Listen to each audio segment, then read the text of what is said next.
saya lebih suka orang datang konsultasi daripada datang berobat. Karena konsultasi enak, kerjasama. Anda tidak mau stroke, saya pun tidak mau Anda stroke. Kita kerjasama yuk. Tapi ketika sudah stroke, dok, tolong bantuin saya. Kan berat beban di saya.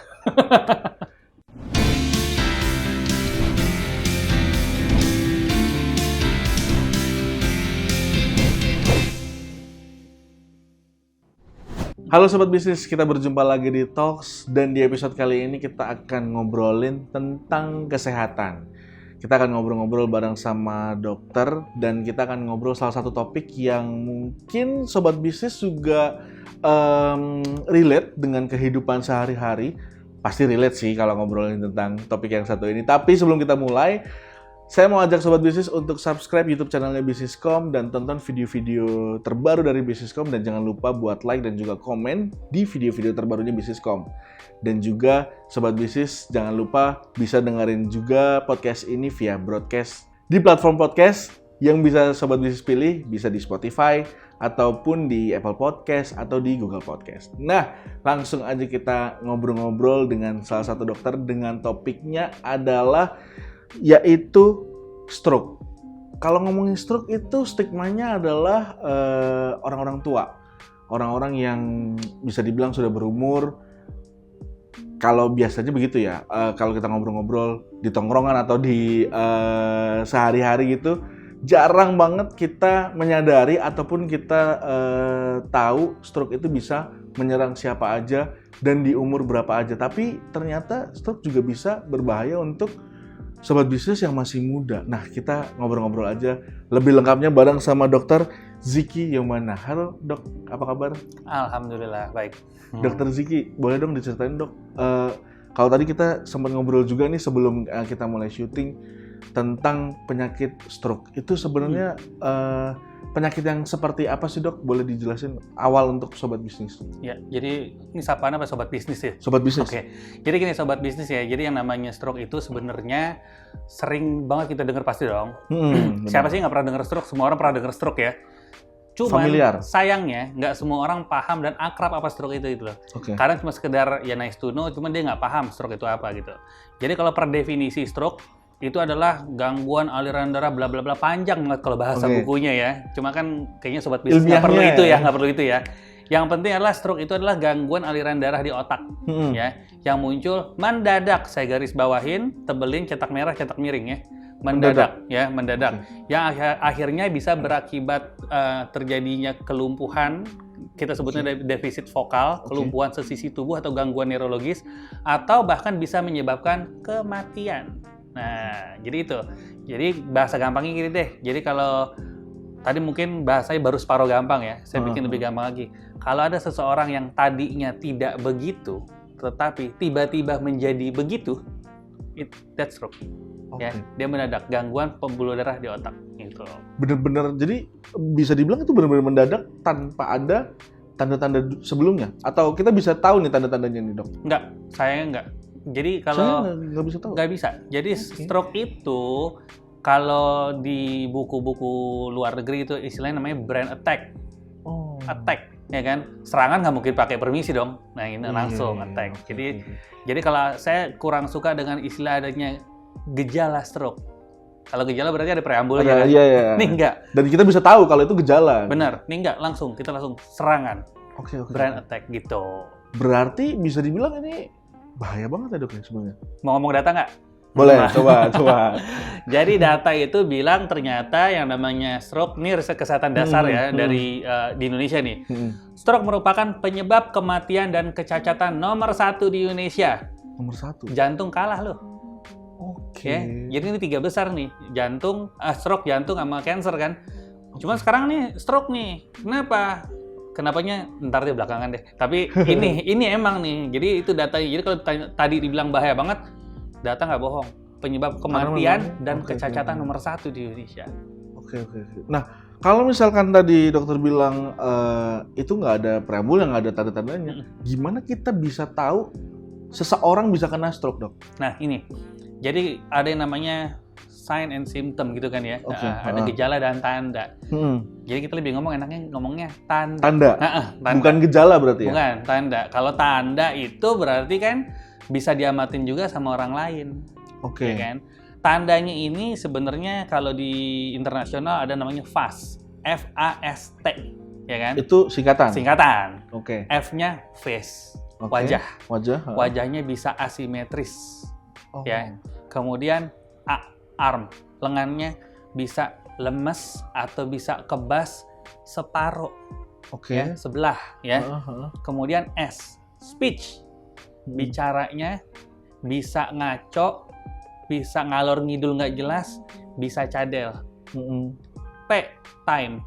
Kalau udah kayak gini, T-nya ada 2 persepsi. Yang pertama adalah dia munculnya semua sudden, mendadak. Dan kalau udah kayak gini, tidak ada yang bisa Anda lakukan di rumah selain membawa orang ini ke rumah sakit. Jadi jangan kelincahan di rumah diapain. Enggak, harus bawa ke rumah sakit. Karena time is brain. Semakin cepat ditangani, semakin besar peluang dia untuk sembuh sempurna. Ini kata orang bule, Fas. Di Indonesia, ada kearifan lokal diganti. Diubah ya? Diubah, biar gampang. Namanya segera ke RS. Segera ke RS. Senyuman. Senyuman, gerakan, bicara, ke RS, kebas, R-nya rabun, S-nya sakit kepala. Ya. Tapi ini semua muncul kalau dia mendadak. Jadi misalnya, ya nih, saya sakit kepala udah 3 hari. Ya bukan stroke. Cuman kalau tiba-tiba ada orang lagi ngobrol sama temannya, ngumpul, misalnya lagi ngumpul makan, tiba-tiba ketawa, terus sakit. That's stroke. Nah itu tadi kan 7 ya kalau versi Indonesia. Itu ke-7-nya muncul bersamaan atau salah satunya aja udah bisa jadi pertanda kalau itu stroke? Ya, salah satu aja. Salah satu aja pertanda. Kan semuanya mendadak tuh, ya kan? Tadi kan, ya kan, makanya tadi bahasa gampangnya itu orang tadinya nggak seperti itu, tapi tiba-tiba jadi begitu. Kan sekarang gini, Mas Ganang tahu dong kalau ngobrol sama teman-teman, si ini emang nggak pernah cadel. Kok tiba-tiba dia ngomong cadel? Nah ini dia stroke. Nah kayak gitu. Dia orang selama ini ngomong nyambung, ya kan, bawel, tapi tiba-tiba kok dia mau ngomong bingung. Ini stroke. Kayak gitu. Nah, penjelasannya kenapa tadi menyebabkan kematian dan kecacatan nomor 1 nyalip jantung, kenapa?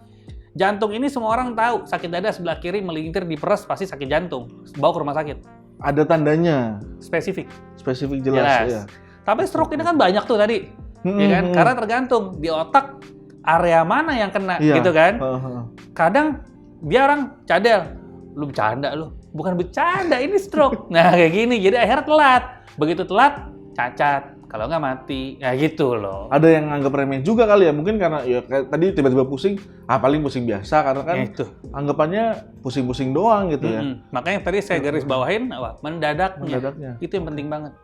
Sejauh ini sih kalau orang Indonesia hal-hal yang kayak begitu tuh tadi kan kayak masih nganggap remeh ya dok ya. Maksudnya ya cadel mendadak tuh kayak paling hal biasa nih, bukan sesuatu yang ini. Itu gimana dok supaya kita lebih aware, terutama yang generasi muda nih, karena ini bisa nyerang siapa aja kan sebenarnya. Bisa banget nyerang siapa aja. Jadi stroke ya sebenarnya memang predisposisi atau prevalensinya kemungkinan terkena pada usia lanjut lebih besar. Iya. Tapi kan saya ngomong kemungkinan. Yang muda juga bisa, mungkin. Gitu. Iya. Karena kalau kita bicara tentang stroke, kita bicara tentang risk factors, faktor resiko. Faktor resikonya itu ada yang bisa dimodifikasi, ada yang tidak bisa dimodifikasi. Yang bisa dimodifikasi, misalnya ya yang tidak bisa dimodifikasi dulu ya. Misalnya adalah usia. Orang yang mengalami pertambahan usia, kemungkinan dia terkena stroke lebih besar.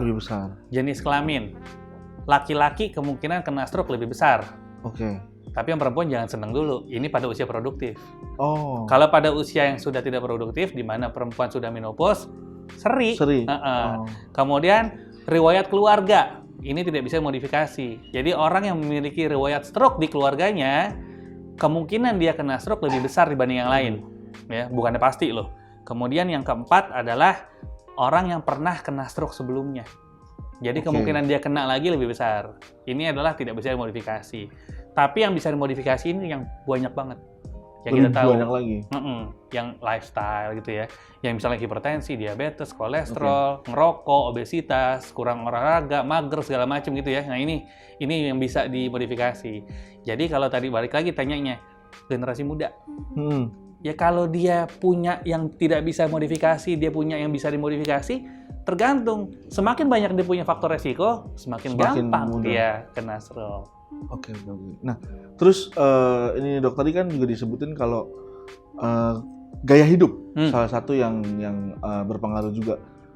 Gaya hidup yang kayak gimana sih? Maksudnya lebih spesifiknya gitu dok untuk ke arah stroke itu sendiri kan? Kalau tadi sebenarnya gaya hidupnya bisa dibilang penyakit-penyakit lain juga bisa ikut serta juga kan sebenarnya, nggak cuma stroke doang kan?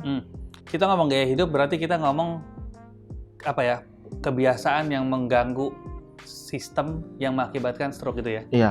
Stroke ini terjadi kan tadi kan karena gangguan aliran darah. Ngomong aliran ya.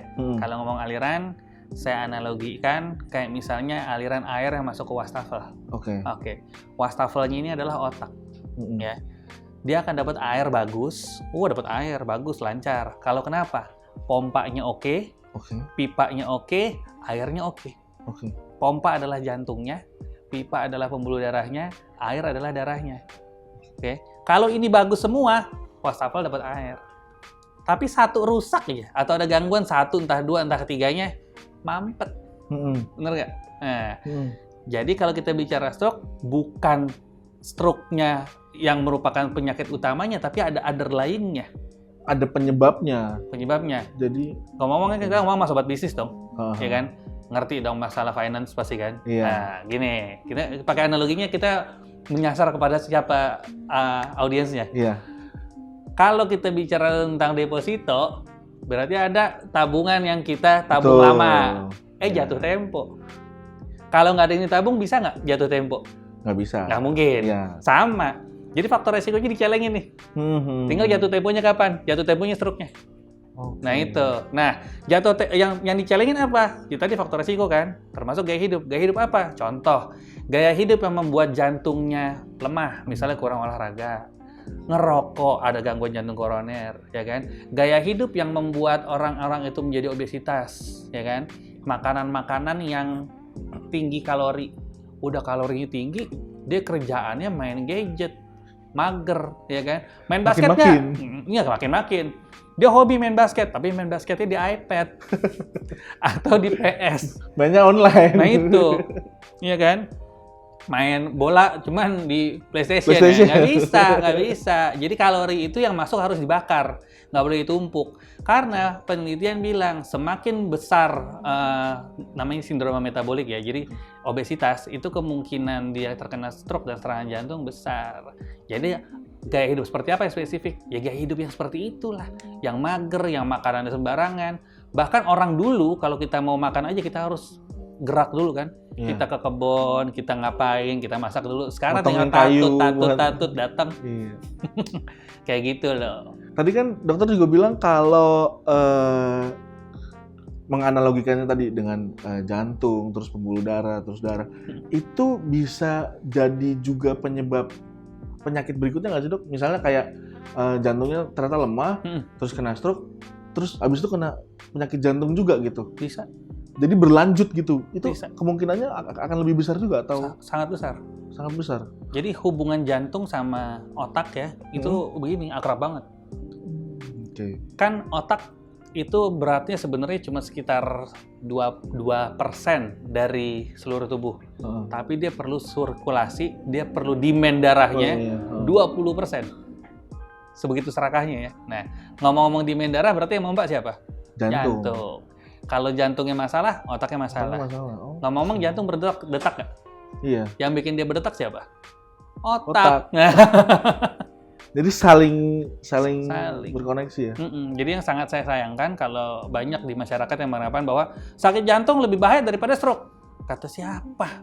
Data bilang. Dan hubungannya begini. Semua bahaya sebenarnya. Semua bahaya. Cuman kan ya seolah-olah ya stigmanya masih stroke doang nggak apa-apa, paling cacat. Ntar dulu. Stroke itu bisa disembuhkan secara, maksudnya benar-benar sembuh total gitu nggak sih dok? Bisa. Bisa. Tapi butuh metode yang kayak gimana untuk sembuh total atau tergantung dengan kondisi fisik si penderitanya juga kah? Multifaktor. Jadi kalau ngomong sebenarnya gini, penyakit apapun kalau mau ngomong sembuh, jangan ngandelin dokternya. Ngandelin keluarga, ngandelin lingkungan, ngandelin pasiennya. Setuju ya? Nah, kalau nggak curang dong.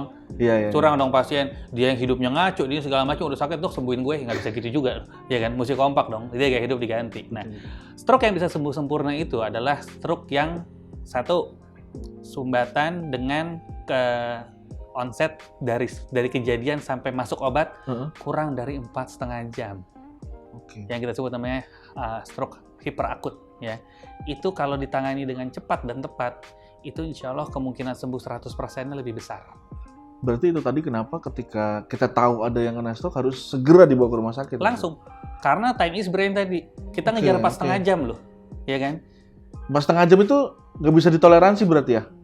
Toleransinya ya bisa sih, maksimal bisa sampai 8 jam, ya kan? Tapi kan semakin cepat ditangani, semakin bagus kemungkinan sembuhnya. Kasarnya gini, kalau ngomong ditangani 4,5 jam, ngomong persentase bisa sembuh 100%. Kalau 6 jam makin jadi panjang, 80. Ngapain sih, mendingan yang cepat dong. Mending yang langsung sekalian. Nah itu, jadi bisa. Tapi tergantung. Jadi di sini tadi saya bilang, mesti kompakan. Jadi keluarga atau orang sekitar mesti tahu, oh ini stroke, bawa ke rumah sakit. Yang kedua, si pasien juga kooperatif. Ketika mau dibawa, udah dia nggak usah minta, nggak deh urut dulu, ini nggak usah gitu ya. Nah, karena biasanya orang Indonesia ya, itu. Cuma pusing biasa, ini biasa ya. Itu yang disayangkan. Kenapa? Literasi atau informasinya nggak dapet. Hoax kesehatan menyebar di WA group luar biasa ya. Bener. Dan apalagi tentang stroke, yang bilang tusuk jari, tusuk ini. Itu siapa yang ngajarin tuh nggak tahu. Tapi benar dok, tusuk jari ketika stroke itu bener nggak sih dok? Untuk membuktikan nih, untuk menjawab nih. Ini podcast ini nih viewer banyak nih saya tahu nih. Ya kan, nontonnya banyak nih. Itu saya katakan sekarang ya. Saya ngeliat kemana kamera itu ya. Sesat berarti parah. Sama sekali nggak ada hubungannya tusuk. Mending nggak ada hubungannya, berbahaya iya. Justru malah berbahaya. Makanya saya nggak tahu siapa pertama kali ngajarin. Ya kan? Dan itu menyebar. Ya, menyebar menjadi suatu kebenaran karena sudah terlanjur terbiasa, ya kan? That's the power of media kan. Nah, makanya kita punya media seperti ini, kita mesti counter berita-berita yang aneh-aneh kayak gitu. Itu. Kalau itu masyarakat udah tahu, si pasien udah tahu, rumah sakit sih udah tahu, tinggal nih masalah dua komponen ini, tinggal bawa jalan, masukin obat, insya Allah bisa sembuh lebih cepat gitu. Oke. Nah, tadi juga kan selain tusuk jari, ada beberapa hoax lain juga yang banyak bertebaran ya dok ya. Itu maksudnya gimana ya? Untuk ngelawan itu sendiri itu bukan hal yang gampang ya buat kita yang di Indonesia, terutama budayanya kebanyakan baca di grup WhatsApp dan lain sebagainya. Itu gimana sih dok untuk mengedukasi orang-orang supaya lebih aware gitu? Sakit, bawa ke rumah sakit gitu. Oh, ini panjang nih. ini apa ya? Ini sebenarnya banyak faktor di belakangnya juga, ya kan? Yang pertama, saya nggak nyalain masyarakat. Kita tenaga kesehatan juga harus lebih informatif, komunikatif, tapi efektif. Kalau cuma menyampaikan tapi si audiensnya tidak dapat persepsi yang sama, kan nggak efektif. Gitu kan kalau dalam ilmu komunikasi kan. Kemudian yang kedua, literasi masyarakat juga mulai dibangun, ya kan? Jangan dengar katanya, ya kan? Terus jangan langsung percaya. Dan harus dibudayakan berita apapun tentang kesehatan kalau memang bukan dari dokter, bisa saya bilang 99,9% hoax. Ya kan? Berita kesehatan dari tetangga apalagi karena saya selalu bilang sama pasien saya, ini anekdot ya, tapi kenyataannya iya. Jadi banyak tanda kutip tetangga membunuh tetangganya. Tetangga mau ke rumah sakit, jangan kesini aja, ngaco, akhirnya kenapa-napa, paling minta maaf kesian ya, udah gitu doang. Itu banyak. Dan ya udah terlanjur. Nah itu, jadi masyarakat juga harus lebih dewasa menyerap informasi, tapi si tenaga kesehatan juga harus lincah memberikan informasi yang efektif. Karena informasi pasti ada, semua udah banyak yang memberikan, tapi kadang efektivitasnya itu agak kurang. Kalau tadi sebelum kita mulai, aku sempat nanya nih ke dokter juga, di umur berapa sih yang paling muda? Kalau dokter sendiri nanganin pasien stroke, umur berapa paling muda dan paling tua umur berapa, Dok? Kalau paling tua saya lupa ya, karena memang mayoritas orang tua. Mayoritas orang tua justru ya? Ya kan. Tapi kalau yang paling muda, rekor dulu saya pernah dikonsulkan pasien bayi. Ya. Bayi. Jadi hitungan baru 2 atau 3 hari gitu ya. Waduh, itu baru lahir justru? Iya, 2-3 hari. Masih merah. Waduh. Itu bisa. Itu indikasi, maksudnya kita tahu dia stroke itu dari mana, Dok? Karena kan kalau kita kan bisa ngomong nih, aduh sakit pusing, ini. Itu bayi gimana? Nah inilah, kan bayi umur 3 hari pasti masih di rumah sakit kan? Tenaga kesehatan kan sudah terlatih tuh. Tapi sebenarnya bukan latihan harus perlu sekolah. Kalau masyarakat ngerti, itu bisa ketahuan juga. Bayi ini 3 hari yang lalu lahir aktif, kanan kiri nangis, gitu kan ya. Nah, terus tiba-tiba kan, kok tangan saya lupa kanan apa kiri ya. Pokoknya sebelah nggak gerak lagi, cuma sebelah doang. Dia nangis ngeronta-ronta gitu kan ya, kalau ganti popok tangannya nggak aktif sebelah sisi nggak aktif. Dikonsulkan saya dari bagian anak, ya kan. Ya udah, ini jelas kalau dari tanda mendadak tiba-tiba stroke deh, nggak usah pakai ngomong yang lain dulu. Tinggal kita cari stroke-nya karena kenapa. Dilakukan pemeriksaan CT scan segala macam, ternyata bayi tersebut memiliki kelainan bawaan berupa anomali atau perubahan bentuk dari pembuluh darah di otak. Sehingga pembuluh darahnya rawan pecah. Nah itu, jadi pecah. Terjadi deh. Berarti saat kondisi bayi itu nggak gerak, pembuluh darahnya udah pecah. Ya? Iya, mendadak kan. Tadi kan 2 hari sebelumnya kan terus langsung, nah gitu. Dia benar nggak ngomong kan? Iya, makanya itu dia. Dari mana bisa tahu? Jadi kita kalau ketemu yang kayak gitu jangan bilang lu bercanda aja, jangan gitu. Kalau biasa kan sesama temen gitu ya, biasanya bercanda aja. Jangan.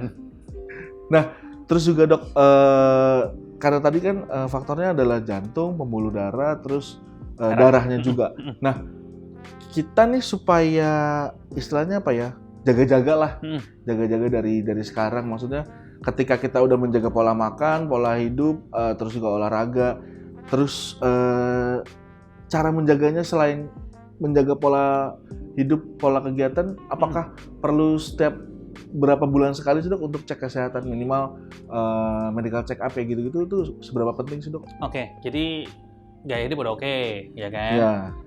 Kita gaya hidup udah oke itu adalah satu nilai plus. Tapi kadang diminusin lagi sama siapa? Sama faktor resiko yang tidak bisa dimodifikasi.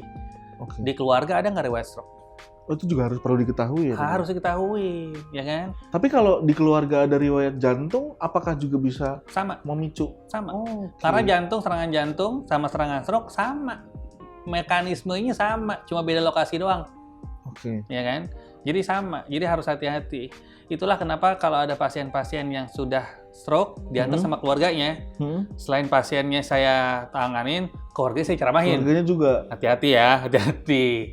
Bukan mutlak ya, nah itu. Jadi tadi kalau misalnya dia udah oke, udah jaga pola hidup, tapi di keluarga ada nih. Terus udah gitu, di keluarga ada faktor resiko. Meskipun itu kakek, nenek, pokoknya satu garis ya, itu ada. Nah ini berarti saya harus lebih aware. Nggak bisa semata-mata saya, udah gaya hidup gue udah oke, nggak bisa gitu juga. Dia harus medical check up. Medical check up di sini biasanya hanya untuk melihat faktor risiko yang tadi kan, ya kan? Itu dilihat kurang lebih ya 6 bulan sekali lah atau setahun sekali. Tetapi alangkah baiknya dilanjutkan dengan stroke screening. Oh, stroke screening. Stroke screening, ya kan? Ada istilahnya stroke screening, brain check up. Ini yang sebenarnya mungkin jarang ada di paket-paket yang ada gitu ya. Saya juga kayak baru denger sih untuk stroke screening ini sendiri. Itu dia. Jadi stroke screening itu bukan dengan MRI, bukan dengan CT scan. Karena kenapa? MRI dan CT scan bermanfaat kalau lagi kejadian. Oke. Tapi kalau lagi nggak kejadian, dia tidak akan menangkap basah. Nggak ada apa-apa, hasilnya clear. Nggak akan kedetek itu. Nggak akan kedetek. Yang dilakukan biasanya kita lakukan namanya carotid duplex dan transcranial doppler. Jadi pemeriksaannya dengan metode ultrasound ya. Ultrasonografi, dia dicek tuh. Kan otak di sini. Pembuluh darah ke otak kan lewat leher tuh. Ini jalan protokolnya, ada 2 di depan, 2 di belakang. Itu disusurin satu-satu pakai alat USG. Pembuluh darahnya udah mulai nyempit apa belum? Aliran ketahuan. Aliran darahnya secara real time, bukan capture ya, bukan foto ya, secara real time dia kelihatan kanan kiri seimbang apa enggak, ada plak atau enggak. Ngomong-ngomong nih pembuluh darah kalau ada plak itu kayak lumut ya di selang ya. Oke. Selama dia masih ngalir, bodo amat nggak berasa. Tapi kalau dia lepas, nyangkut, nah, atau dia makin tebel, mampet, nah, tahu nggak kita sini ada plak apa enggak? Nah, dari lab nggak kelihatan. Dari lab pun nggak kelihatan. Hanya kelihatan dari pemeriksaan ini.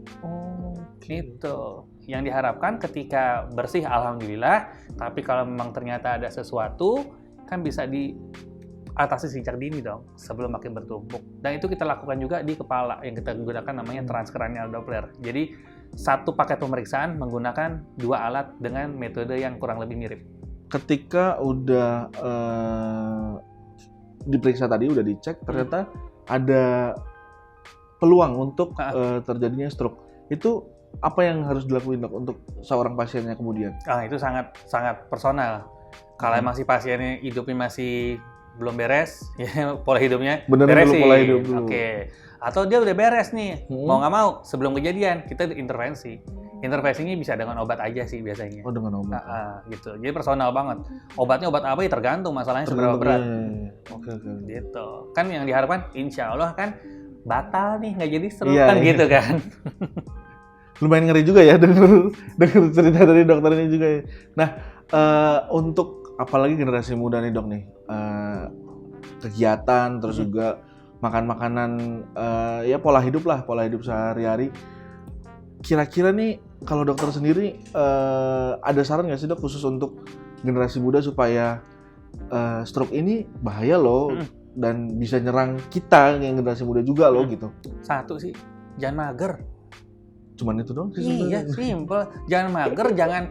Ya sebenarnya dokter manapun, bukan dokter manapun, semua orang di dunia juga udah tahu yang namanya ngerokok nggak bagus, ya kan, alkohol nggak bagus segala macam. Ya udah, emang kenapa sih dia ngomong nggak bagus? Pasti ada reason-nya dong. Pasti ya ada, ini masalahnya. Karena ini akan membuat hal-hal ini bisa terjadi. Plus mager, dan mager ini di era gadget, apalagi makin jadi apalagi WFH gitu ya. Nah itu ya, jangan. Usahainlah gerak. Oke, di rumah aja. Kan secara online YouTube ada gerakan olahraga, bisa ikut, bisa dicoba, bisa. Masalahnya mau atau enggak doang sih. Betul. Untuk yang kalau tadi kan dokter cerita juga ada kebanyakan yang kena stroke ini generasi yang memang udah lumayan berumur gitu. Nah itu antisipasinya apa sih dok ketika saya punya orang tua nih atau sobat bisnis di rumah juga punya orang tua dan antisipatif untuk kita tahu lebih awal orang tua kita itu ada tanda-tanda yang tadi dokter bilang stroke atau bisa dibilang udah muncul tanda-tanda stroke itu sendiri, antisipasinya gimana dok? Kalau preventif ya, berarti kan kita harus screening tadi, ya kan, harus screening, periodik, ya kan? Harus rutin ya? Harus rutin. Apalagi untuk usia mungkin di atas 60, bener. Di atas 50 gitu ya? Kalau misalnya seandainya ditemukan ada suatu hal yang aneh, mungkin kita percepat jaraknya, bukan per setahun, bisa jadi per 6 bulan. Semua case by case, nggak bisa sama ratain, ya kan? Tapi screening itu penting banget. Karena gimana caranya kita tahu kalau belum screening. Iya betul. Ya kan? Yang kedua, jangan pernah menganggap remeh suatu penyakit. Cuma diabetes doang nggak apa-apa. Diabetes itu nggak bikin sakit. Diabetes nggak, komplikasinya yang rese. Komplikasinya repot itu, ya kan? Ke otak, ke jantung, ke ginjal, ke pembuluh darah, nah itu yang rese. Diabetes doang mah enggak gitu loh. Cuma ketika dia berkomplikasi, nah itu. Jadi jangan pernah anggap remeh suatu penyakit. Gitu. Bahkan even tentang masalah tekanan darah aja. Kan orang selalu beranggapan bahwa udah usia 60, tensi 150 mah normal. Kata siapa? Tapi itu permisif loh, banyak di masyarakat. Iya, masih terlalu. Iya, banyak excuse-nya. Membudaya justru malah yang kayak begitu. Bener, itu nggak boleh. Karena kenapa? Logika gampangnya gini, ini usia 65 tahun. Waktu si usia 65 tahun ini umur 5 tahun, jarinya 10 kan? Iya. Jari tangannya. Kalau umur 65 jadi tunggal 7, normal nggak? Tensi dari dulu normal ya tetap segitu, nggak ada excuse masalah usia. Jadi kalau dia mulai tinggi, bukannya normal, ada apa dengan orang kenapa tua bisa saya? Tinggi, iya. Gitu. Oke. Berarti itu tadi ya, sebagai keluarga juga kita harus paham juga nih, jangan terlalu membiasakan hal-hal yang sebenarnya itu bukan hal yang biasa. Bener. Begitu udah tahu ada sesuatu yang beda, ya udah langsung dicek, bawa ke rumah sakit. Iya, karena maklumnya kan hanya persepsi Anda, bukan persepsi ilmiah. Betul. Terlalu banyak maklum ya kalau kita sendiri ya dok ya. Dok, mungkin ada pesan khusus nih dok nih buat sobat bisnis di rumah yang mungkin pernah atau tahu tentang stroke tapi kayak masih ragu-ragu, terus juga masih bingung, itu bisa dapat informasi lebih lengkap kayak gimana sih tentang stroke ini sendiri, terus juga mungkin gaya hidup juga yang kayak gimana yang mungkin bisa sobat bisnis ikutin supaya terhindar dari stroke ini dok. Iya. Jadi buat sobat bisnis di sini yang namanya stroke itu apa ya, nyata dan bahaya gitu ya. Dia bisa kena siapa aja. Jadi buat teman-teman kalau memang nggak mau stroke tapi ragu bisa nggak stroke apa enggak ya, jangan tebak-tebak, jangan nanya orang, jangan nanya teman, jangan googling sembarangan. Karena googling itu banyak informasi yang bisa di-input dari mana aja. Dan setiap orang punya kantor berita masing-masing di handphone. Ya, di smartphone, ya kan. Semua orang bisa menjadi wartawan. Betul. Ya kan? Bener nggak dikredibel sebagai wartawan? Informasi bener apa nggak? Jadi untuk informasi lebih lanjut, benar-benar konsultasikan ke dokter spesialis saraf terdekat ya. Karena jujur, saya lebih suka orang datang konsultasi daripada datang berobat. Karena konsultasi enak, kerjasama. Anda tidak mau stroke, saya pun tidak mau Anda stroke. Kita kerjasama yuk. Tapi ketika sudah stroke, dok tolong bantuin saya. Kan berat beban di saya. Ya itu tadi ibaratnya yang salah pola hidupnya, yang salah gaya hidupnya, jadi dokter yang benar. Jadi lebih suka konsultasi. Jadi daripada mendingan konsultasi. Konsultasi itu belum tentu diapa-apain kok. Maksudnya ya belum tentu pakai obat. Bisa jadi kita prinsipnya gini. Mungkin masyarakat beranggapan bahwa nanti pakai obat begini-gini. Hoax tentang obat pun banyak gitu kan. Kalau kita ngomongin lagi nggak kelar nih 2 hari nih. Tapi adalah belum tentu harus dikasih obat. Tapi solusi itu sangat banyak. Obat itu mungkin salah satu solusi, tapi bukan satu-satunya solusi. Terakhir nih dok nih, mungkin apa yang tadi nama cek kesehatannya yang pemuda itu dok? TCD, transcranial Doppler. Nah itu di rumah sakit manapun sebenarnya ada untuk cek stroke sejak dini itu dok? Enggak, jujur nggak di semua rumah sakit ada. Cuman memang ada ya, tapi tidak semua dan belum terlalu banyak sih. Belum terlalu banyak, karena mungkin buat saya sendiri dan buat sobat bisnis mungkin itu hal yang baru ya, karena kebanyakan kita pengetahuan tentang stroke sendiri kan juga terbatas ya, maksudnya banyak yang nggak tahu. Nah itu perlu berarti ketika kita konsultasi kita datang minta langsung untuk dicek itu bisa dok? Bisa, karena nggak perlu persiapan apa-apa. Oh, ya kan, nggak ada sakit nggak ada apa, cuman ini kan kayak USG ya, paling lengket kena jeli. Oke. Bisa dicoba tuh untuk sobat bisnis yang pengen tahu. Nah, kalau buat dokter sendiri, jadwal prakteknya di Rumah Sakit Brawijaya kapan nih dok? Ketika nanti untuk sobat bisnis mau tanya-tanya nih, pengen tahu tentang stroke itu sendiri. Saya ada di hari Senin dan hari Kamis jam 9 sampai jam 12, kemudian Selasa, Rabu itu jam 2 siang sampai jam 5, hari Jumat, habis sholat Jumat, jam 1 sampai jam 3. Di Brawijaya Saharjo. Brawijaya Hospital Saharjo. Oke deh kalau gitu. Terima kasih banyak dok untuk ngobrol-ngobrolnya. Sama-sama. Saya jadi makin banyak tahu nih, makin banyak ilmu juga tentang Tapi jangan makin takut ya. Sebenarnya takut sih. Gimana ya? Kalau untuk kesehatan tuh nggak cuma saya sih. Saya sering ngobrol dengan teman-teman juga. Kalau untuk hal yang kesehatan tuh kadang-kadang takut ke rumah sakit, takut ketahuan sakitnya gitu. Ketahuan sakitnya. Padahal itu penting. untuk mengetahui sejak dini ya dok. Benar. Oke, terima kasih banyak dok untuk ngobrol-ngobrolnya. Sama-sama. Semoga mencerahkan juga untuk sobat bisnis dan juga banyak informasi yang bisa sobat bisnis dapatkan. Sampai jumpa lagi di episode berikutnya.